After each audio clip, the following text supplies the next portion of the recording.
Feminists the world over hate seeing women who are in good relationships, not because they hate good relationships, but because they know they can't have one, which brings us to today's topic. TSR Hall of Shamer, gentlemen. Janelle Testa is at it again.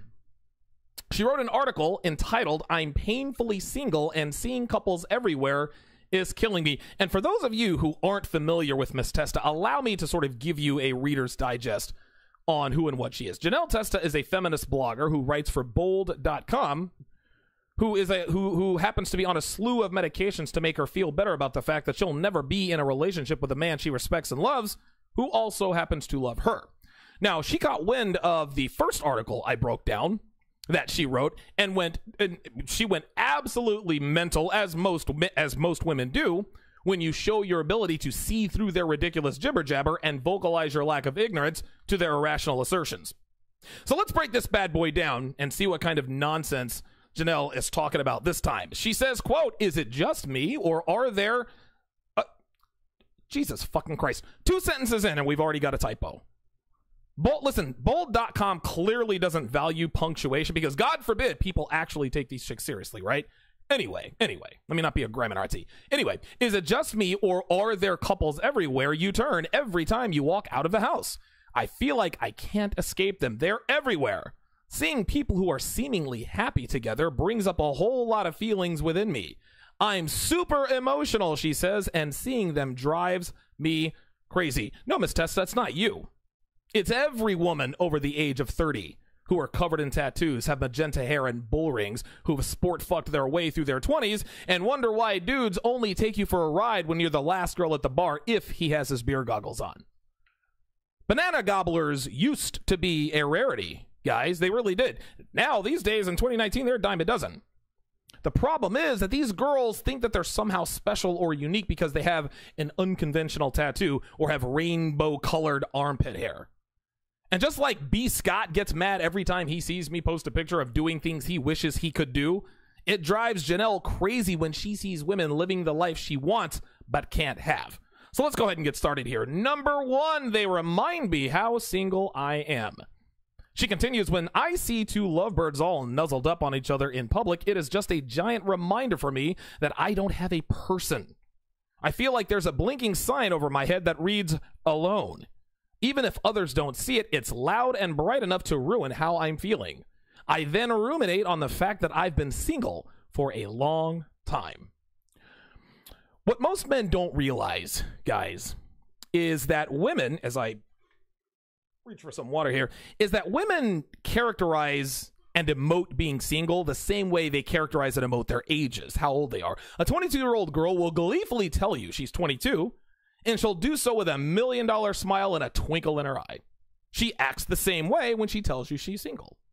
A 29-year-old will tell you she's 29, but not with quite as much zest or enthusiasm. Now, don't get me wrong, she still does have a little bit of pride because she is, after all, still in her 20s. And when she tells you she's single, her tone is still hopeful and maybe somewhat optimistic.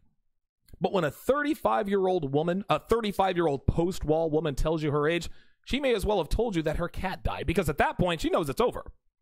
She'll act the same way when she tells you she's single. Miss Testa, obsessing over the fact that she's single because she is obsessing over the fact that she's single because it's not so much fun anymore. You see, ladies, being single is great when you're 23 because you guys have the luxury of time and options. But both of those commodities dissipate in a hurry. And before you realize that you've had 3 abortions, 2 engagements, and a drinking problem, you wake up on your 38th birthday and you realize that you've been single into your late 30s, and that being single in your late 30s is not a good life. That blinking sign used to say strong and independent. Now it reads alone. Number 2. I'm self-pitying about being on my own. If it isn't clear already, she says, I don't like being by myself.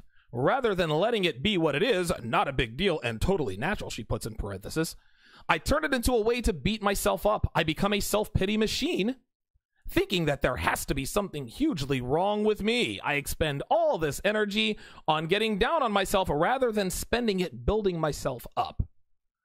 Like most women, guys, Janelle is lying to herself and everyone else when she says that being by herself is not a big deal and totally natural. This is one of the many reasons why women suffer in silence, guys. They can't admit to the world that they need a man. The reason she's beating herself up is because her female hard drive is telling her that it is a big deal and that being alone is not totally natural. Men, on the other hand, have a completely different hard drive. We want women, sure, but we certainly don't need them. But women who think they can be like men in this regard, they always end up miserable because they can't be like men. Then she says she keeps thinking something's hugely wrong with her, as if to imply that she's perfectly fine, but that her conscience is giving her a false alarm. No, Miss Testa, that's not a false alarm. There are many things hugely wrong with you, and that's why your mind is signaling the alarm that tells you to panic, which you are absolutely doing right now. Number 4, and yes, I'm skipping number 3 again because Bold is getting into the dating coach business and using number 3 on all their articles to pitch the scam, which is essentially charging women to tell them exactly what all of these articles tell them to do for free. So let's just go ahead and go to number 4. Number 4, I start to think about my flaws. When I see a happy couple, she says, I reflect on my own life and wonder why I don't have someone. Then I start to feel like I'm fundamentally broken, like I have so many flaws that they're drowning me. I begin to think about how I'm probably too intense for most people and how I'm too much in general. All I focus on are my perceived flaws. Guys, this is the equivalent of a bitchy female telling herself that she's single because men are intimidated by her strong personality, when in actuality, men just can't stand her bitchy attitude. The reason this woman doesn't have someone is because she's overweight, she's covered in tattoos, and she's insufferable. Further, the flaws she has that are drowning her are the side effects that come with sleeping around. We talk about this all the time, guys. Entitlement, neuroticism, lack of self-awareness, lack of discipline, impulsiveness, bad decision-making, alcoholism, being depressed, being anxious, the list goes on. Men of value do not commit to women who have an inflated sense of sexual market value, are mentally unstable, who drink too much and make bad decisions on the fly. They don't do it. And when you look like Janelle, you tell men exactly who and what you are. Women like that aren't intense.